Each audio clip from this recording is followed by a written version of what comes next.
Olá, tudo bem? Seja bem-vindo a mais um estudo da Palavra de Deus. Hoje você vai saber a verdade sobre o juízo. Prepare o seu coração. Será uma grande bênção. Como fazer um julgamento quando todos os elementos julgados são ruins? Nesse caso, o natural é rejeitar a todos. Afinal, todos apresentam problemas e não têm condições de serem considerados bons, a menos que aconteça uma troca, uma transformação. Uma transformação que pode ser considerada um milagre. Uma transformação que não depende dos itens transformados, mas daquele que é o único capaz de fazer o ruim ser transformado em bom. Que pode causar uma mudança tão grande a ponto de mudar a sentença final e transformar em aceito aquilo que antes seria rejeitado.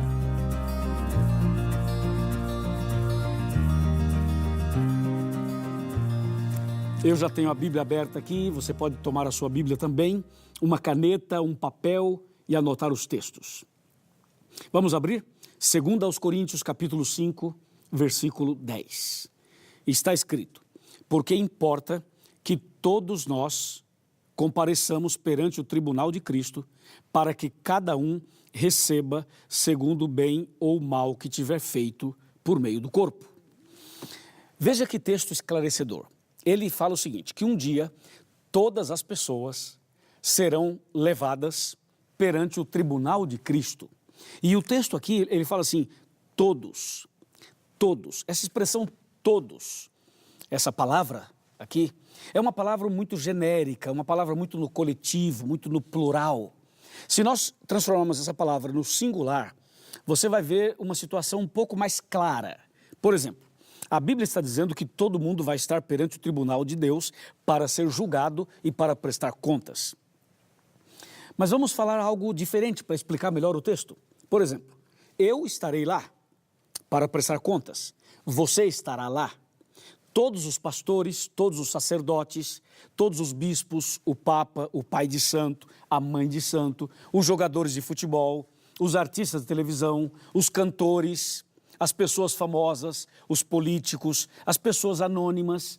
Eu estou falando assim, citando vários nomes e cargos, para você ter uma ideia de que um dia todo mundo vai comparecer perante o tribunal de Deus para receber uma recompensa de acordo com aquilo que fez. E esse dia é o que a Bíblia chama de juízo final. Todos nós vamos prestar contas a Deus de tudo aquilo que a gente fez ou deixou de fazer. Agora, uma pergunta muito importante tem que ser feita para que a verdade sobre o juízo fique clara para você. O juízo final ocorrerá quando? Ocorrerá antes, durante ou depois da volta de Jesus? Essa é a pergunta chave para você entender melhor o tema de hoje. Bem, o juízo final, de acordo com a Bíblia, está dividido em 3 fases. A primeira fase está acontecendo agora. A segunda fase ocorrerá durante o milênio e a terceira fase ocorrerá depois do milênio. Então, fique atento. A primeira fase, que é agora, aparece em Apocalipse 14, versos 6 e 7. Quer ver?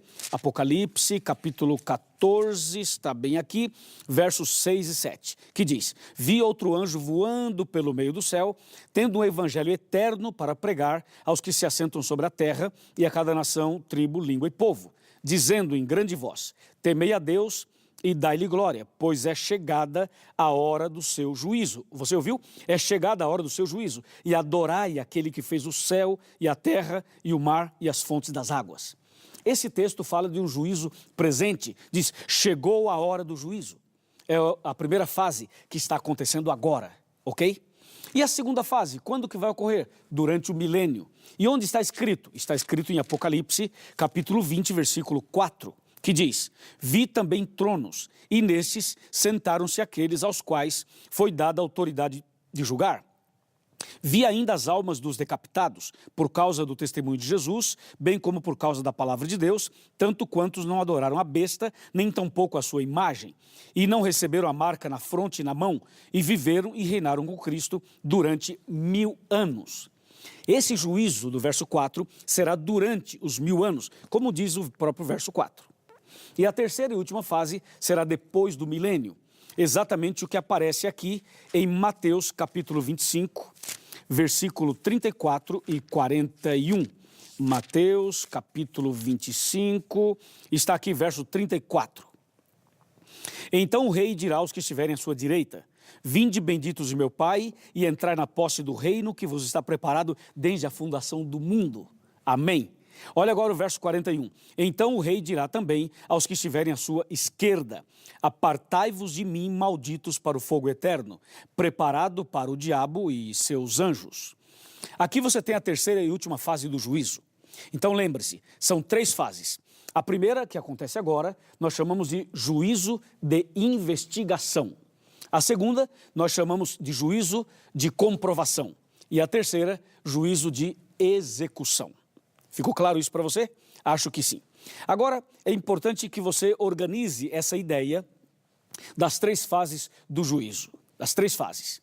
Vamos relembrar? A primeira fase está acontecendo agora, porque agora Jesus está num lugar santíssimo do santuário celestial, intercedendo por nós. Então essa primeira fase, como você pode ver, é a fase investigativa, é a fase de investigação. A segunda fase ocorrerá durante os 1000 anos, lá no céu. Durante os 1000 anos haverá a fase de comprovação, para tirar toda e qualquer dúvida. E a terceira fase ocorrerá depois do milênio, aqui na terra, quando Deus vai executar e vai dar a sentença final do juízo. Agora entenda uma coisa importante. Quem é quem no juízo final? Bem, na primeira fase do juízo, Deus é o juiz, ok? Jesus é o advogado de defesa. Satanás é o advogado de acusação. Os anjos são as testemunhas. Olha que interessante, os anjos são as testemunhas. E mais, a lei de Deus é a norma do juízo. E nós, os cristãos, os que conhecem a palavra de Deus, somos os réus. Na segunda fase, já muda um pouquinho. Durante o milênio, o juiz, claro, continua sendo Deus, obviamente, mas, de acordo com 1 Coríntios capítulo 6, versos 2 e 3, os santos, os salvos, atuarão como juízes também, não para decidir o caso de ninguém, mas para comprovar a decisão que Deus já tomou. Então aí está, Deus, claro, é o juiz soberano, mas o povo de Deus, os salvos, lá no céu, ajudarão no juízo, como diz 1 Coríntios 6, versos 2 e 3, certo? E, além disso, é importante saber que, durante o milênio, não haverá advogado de defesa, não haverá, mas o advogado de acusação também não poderá atuar, porque estará preso durante o milênio aqui na terra. Os anjos continuam como testemunhas, e a lei continua sendo a norma do juízo, e os réus são os ímpios. Depois do milênio, na terceira fase, muda um pouquinho. O juiz passa a ser Jesus. O juiz passa a ser Jesus. Agora veja, as testemunhas continuam sendo os anjos. E um detalhe, não haverá depois do milênio advogado de defesa. A lei continua sendo a norma do juízo, e os réus são todos. Em outras palavras, você percebeu que nas 3 fases acontece uma mudança do grupo que atua em cada fase do juízo. Mas o mais importante mesmo é você entender que das 3 fases, a mais importante é a primeira. Não é a segunda e nem a terceira, porque a primeira define tudo. A primeira fase, ou seja, agora, define quem vai para o céu e quem não vai. Ok?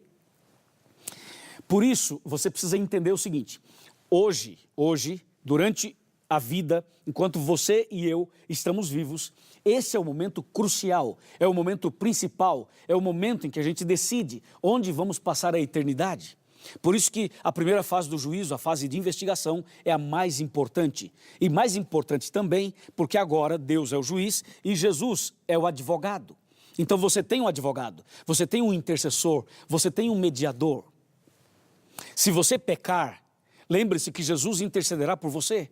Se você cometer algum erro, alguma falha, e você se arrepender e confessar para Deus em nome de Jesus, Ele perdoa você e Ele prepara você para a vida eterna. É isso. Por isso, a primeira fase do juízo é fundamental. Agora vem uma pergunta muito importante para que a verdade do juízo fique clara para você. A pergunta é: o que é que Deus vai considerar no juízo? O que é que Deus vai considerar no julgamento final? Eu quero chamar a sua atenção para Eclesiastes. O livro de Eclesiastes responde essa pergunta. Nós vamos abrir aqui, depois de Provérbios, aí nós temos o livro de Eclesiastes. Nós vamos abrir no capítulo 12 e vamos ler o versículo 14, 12 e 14. Diz assim: porque Deus há de trazer a juízo todas as obras, até as que estão escondidas, quer sejam boas, quer sejam más. Entendeu? Então, o que é que Deus vai julgar no juízo final? Ele vai julgar todas as obras, todas, as boas e as más, até aquelas que estão escondidas. Bem, qual tipo de obra a gente esconde? A boa ou a má? Com certeza, a má. Eu quero falar mais sobre esse assunto e por isso eu vou sentar aqui na minha cadeira e você já está aí sentado na sua casa e nós queremos conversar sobre isso. Vem mais perto, chega mais perto para a gente conversar sobre esse ponto importante, fundamental do estudo de hoje. Veja só, normalmente, quando a pessoa comete um pecado, a tendência dele é esconder o pecado. A tendência é ele fazer de uma maneira que ninguém perceba, que ninguém conheça, que ninguém veja. Inclusive a família, ou quem sabe os próprios superiores da igreja, pastor, etc. Mas lembre-se de uma coisa, tudo que a gente faz pode ser escondido dos homens, mas não será oculto perante Deus. Então, tudo que você já fez e tudo que você faz, através de obras, palavras e pensamentos, tudo isso será considerado no juízo final. Só tem uma coisa que poderá livrar você da perdição eterna. Só tem uma saída, e essa única saída é Cristo Jesus. O que é que tem que ser feito? Tem que ser feito assim. Você precisa estudar a Bíblia, como você já está fazendo agora, precisa se arrepender dos pecados, confessar os pecados para Deus e pedir perdão em nome de Jesus. Aí Jesus vai interceder por você, porque Ele é o seu advogado, e depois que você confessar os pecados, então Deus perdoará você por causa dos méritos de Jesus. Aí você tem que ser batizado. Quando você for batizado nas águas por imersão, então todos os seus pecados serão eliminados. Você será perdoado de todos os pecados. E no dia do seu batismo, Deus registra o seu nome lá no céu, no livro da vida. E toda pessoa que tiver o nome no livro da vida é um candidato à vida eterna. Claro que o nome pode ser riscado do livro da vida também, daqueles que abandonam a fé e abandonam tudo. Mas para que o seu nome esteja lá, você precisa aceitar Jesus como Salvador, se arrepender dos pecados, confessar os pecados, abandoná-los, sepultá-los no batismo. Aí sim, o seu nome estará registrado lá. E a Bíblia diz que só poderá entrar no reino dos céus, só poderá entrar na vida eterna aquele cujo nome está no livro da vida. Apocalipse 21, verso 27. E aí, meu amigo, eu pergunto a você, o seu nome está no livro da vida? O nome da senhora está no livro da vida? Você já fez a sua entrega, já tomou sua decisão? Ou está estudando a Bíblia aí há 10 anos e até agora nada? O que está faltando para você? Lembre-se, no juízo final, Deus é o juiz, mas Jesus é o seu advogado. E agora, Jesus intercede por você. Então aproveite o tempo da graça, o tempo da misericórdia. E vá a Jesus de coração aberto. Conte tudo para Ele, peça perdão para Ele. Ele vai perdoar você, vai te dar um novo coração. Você vai ser batizado. Nós queremos batizar você. Eu quero batizar você. Os meus colegas pastores querem batizar você. Queremos sepultar sua velha vida. E pela graça de Deus, você vai ser uma nova criatura. Amém? Você aceita o batismo? Você quer ser batizado? Quer o seu nome no livro da vida? Vamos ver, se você quer mesmo, então fica em pé. Vai, fica em pé aí na sua casa. Vamos, levanta, meu amigo. Levanta desse sofá, fica em pé agora e diz, pastor, eu quero ser batizado. Vamos, irmã. Ô, irmã Maria. Irmã Maria, vamos, levanta, minha filha. Levanta. É agora a hora da sua decisão. Ei, você que é jovem, você que se afastou da igreja, está afastado da igreja, agora é hora de você voltar, é hora de você recomeçar, é hora de nascer de novo. Ei, você que chegou agora do trabalho, está assistindo o DVD, está cansado, Jesus está chamando você. Estou falando com você, meu amigo, que é evangélico, você que é católico, você que é espírita, você que não crê em nenhuma dessas igrejas, você que está vendo esse DVD, Jesus quer escrever o seu nome no livro da vida. Você pode fazer isso, você pode decidir. É agora, vamos, é agora. Venha aqui perto da televisão, venha perto do seu aparelho, venha em nome de Jesus. Vai vir ou não vai vir? Hã? Vai ou não vai? Vem, rapaz. Não fica aí pensando, não. Levanta em nome de Jesus e vem. Eu vou orar por você. Deus vai te abençoar. Seu nome vai estar lá e você também vai estar lá no reino dos céus. Amém? Meus parabéns por essa linda decisão. Vamos orar. Querido Pai Celestial, obrigado pelo tema de hoje. Obrigado por essa linda decisão. Eu entrego essa pessoa nas tuas mãos e que essa decisão seja verdadeira e permanente. Em nome de Jesus, amém.